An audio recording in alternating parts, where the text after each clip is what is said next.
भवानी शंकरो रूपेण श्रद्धा विश्वशरूपिणौ याभ्यां विना न पश्यन्ति सिद्धा स्वान्तस्थामीश्वरम्। राधे राधे भक्तों, आज सोमवार है और सोमवार को भगवान शिव की पूजा और अर्चना की जाती है। इस दिन व्रत करने से भगवान शिव और देवी पार्वती प्रसन्न होते हैं। सोमवार के व्रत की विधि और महत्व हम आपको अपनी पिछली वीडियो में बता चुके हैं। आप चाहें तो वीडियो के डिस्क्रिप्शन में जाकर हमारी प्लेलिस्ट का लिंक देख सकते हैं और वहां से वीडियो को सुन सकते हैं। सोमवार व्रत की पौराणिक कथा आज हम आपको सुनाने जा रहे हैं। कथा इस प्रकार है। अमरपुरी नगरी में एक धनी व्यापारी रहता था। दूर दूर तक उसका व्यापार फैला हुआ था। नगर में उस व्यापारी का सभी लोग मान सम्मान करते थे। इतना सब कुछ होने पर भी वह व्यापारी मन से बहुत दुखी रहता था। उस व्यापारी को कोई संतान नहीं थी। दिन रात उसे यही चिंता सताती थी कि उसकी मृत्यु के बाद इतने बड़े व्यापार और धन संपत्ति को कौन संभालेगा। पुत्र पाने की इच्छा से वह व्यापारी प्रति सोमवार भगवान शिव की व्रत और पूजा किया करता था। सायंकाल को व्यापारी शिव मंदिर में जाकर भगवान शिव के सामने घी का दीपक जलाता था। उस व्यापारी की भक्ति को देखकर एक दिन पार्वती जी ने भगवान शिव से कहा, हे प्राणनाथ, यह व्यापारी आपका सच्चा भक्त है। कितने दिनों से यह सोमवार का व्रत और पूजा नियम से कर रहा है। आप इस व्यापारी की मनोकामना अवश्य पूर्ण करें। भगवान शिव ने मुस्कुराते हुए कहा, देवी पार्वती, इस संसार में सबको उनके कर्म के अनुसार ही फल की प्राप्ति होती है। प्राणी जैसा कर्म करता है उन्हें वैसा ही फल प्राप्त होता है। परंतु इसके बावजूद भी देवी पार्वती नहीं मानी।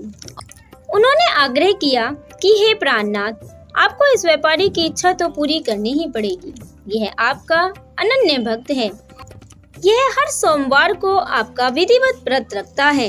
पूजा अर्चना के बाद आपको भोग लगाकर एक समय भोजन ग्रहण करता है। आपको इसे पुत्र प्राप्ति का वरदान देना ही होगा। पार्वती का इतना आग्रह देखकर भगवान शिव ने कहा, तुम्हारे आग्रह पर मैं इस व्यापारी को पुत्र प्राप्ति का वरदान देता हूँ, लेकिन इसका पुत्र 16 वर्ष से अधिक जीवित नहीं रहेगा। भगवान शिव ने उस व्यापारी को स्वप्न में दर्शन दिए और उसे पुत्र प्राप्ति का वरदान दिया। उसके पुत्र की आयु 16 वर्ष बताई। भगवान के वरदान से व्यापारी को खुशी तो हुई, लेकिन पुत्र की अल्प आयु की चिंता ने उसको नष्ट कर दिया। व्यापारी पहले की तरह सोमवार का विधिवत व्रत करता रहा। कुछ महीने पश्चात उसके घर अत्यंत सुंदर पुत्र उत्पन्न हुआ। पुत्र जन्म से व्यापारी के घर में खुशियां आ गई। बहुत धूमधाम से उसके जन्म का समारोह मनाया गया। व्यापारी को पुत्र जन्म की अधिक खुशी नहीं थी, बल्कि उसके पुत्र की अल्प आयु के बाद से उसे अधिक चिंता हो रही थी। यह रहस्य घर में किसी को मालूम नहीं था। विद्वानों ने उस पुत्र का नाम अमर रखा। जब अमर 12 वर्ष का हुआ तो शिक्षा के लिए उसे वाराणसी भेजने का निश्चय हुआ। व्यापारी ने अमर के मामा को बुलाया और कहा कि इसे शिक्षा प्राप्त करने के लिए वाराणसी छोड़ाओ। अमर अपने मामा के साथ शिक्षा प्राप्त करने के लिए चल दिया। रास्ते में जहाँ भी वह रात्रि विश्राम के लिए ठहरते, वहीं यज्ञ करते और ब्राह्मणों को भोजन कराते थे। लंबी यात्रा के बाद अमर और उसके मामा एक नगर में पहुँचे। उस नगर के राजा की कन्या के विवाह की खुशी में पूरे नगर को सजाया गया था। निश्चित समय पर बारात आई, लेकिन वर का पिता अपनी बेटे के एक आंख से काना होने के कारण बहुत चिंतित था। उसे इस बात का भय सता रहा था कि राजा को इस बात का पता चल गया तो वह विवाह से इनकार कर देगा और उसकी बदनामी हो जाएगी। वर के पिता ने अमर को देखा। उसके मस्तिष्क में विचार आया। उसने सोचा कि मैं दूल्हा बदल देता हूँ। राजकुमारी का विवाह इस लड़के से करा दूंगा और विवाह के बाद इसे बहुत अधिक धन देकर राजकुमारी को ले जाऊंगा। वर के पिता ने इस संबंध में अमर और उसके चाचा से बात करी। मामा ने धन मिलने के लालच में उसके पिता को हाँ कर दी और अमर को दूल्हे के वस्त्र पहनाकर राजकुमारी चंद्रिका से विवाह करा दिया गया। राजा ने बहुत सारा धन देकर राजकुमारी को विदा किया। जब अमर लौट रहा था तो सच ना छिपा सका और उसने राजकुमारी की ओढ़नी पर लिख दिया, राजकुमारी चंद्रिका, तुम्हारा विवाह मेरे साथ हुआ है, लेकिन मैं वाराणसी शिक्षा प्राप्त करने जा रहा हूँ। अब तुम्हें जिस नवयुवक की पत्नी बनना पड़ेगा वह कान्हा है। जब राजकुमारी ने अपनी ओढ़नी पर यह लिखा हुआ देखा तो उसने काने लड़के के साथ जाने से इनकार कर दिया। राजा ने सब बातें जानकर राजकुमारी को महल में रख लिया। उधर उमर अपने मामा के साथ वाराणसी गया। उसने गुरुकुल में पढ़ना शुरू किया। जब उसकी आयु 16 वर्ष की पूरी हुई तो उसने एक यज्ञ किया। यज्ञ की समाप्ति पर ब्राह्मणों को भोजन कराया, बहुत सारे अन्न और वस्त्र भी दान किए।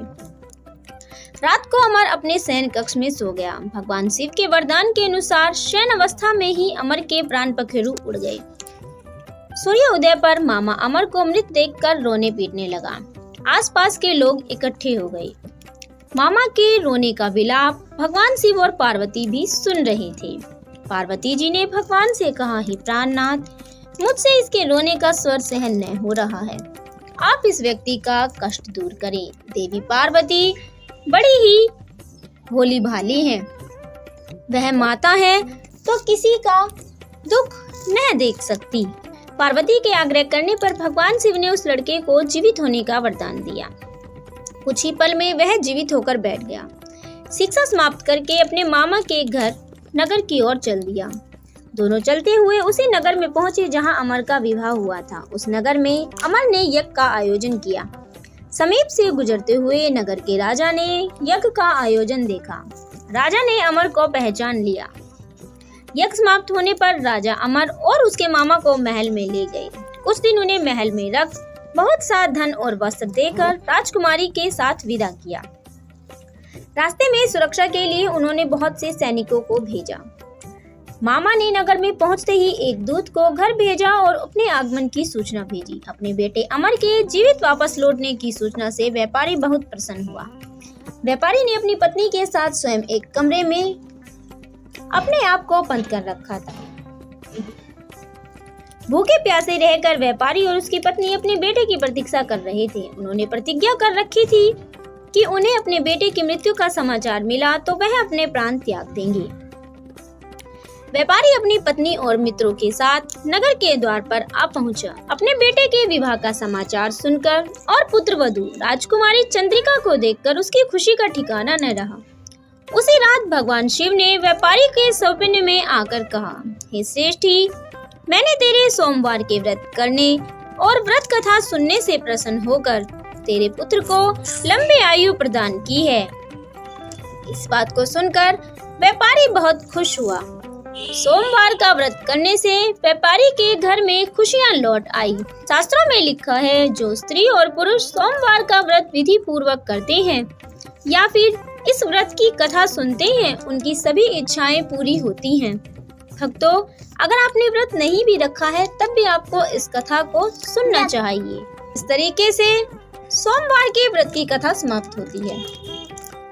अगर आपको ऐसी ही और आध्यात्मिक कथाएं सुनना अच्छा लगता है तो हमारे चैनल को सब्सक्राइब करें, और अगर आपको यह कथा अच्छी लगी तो वीडियो को लाइक और शेयर जरूर करें और कमेंट में हर हर महादेव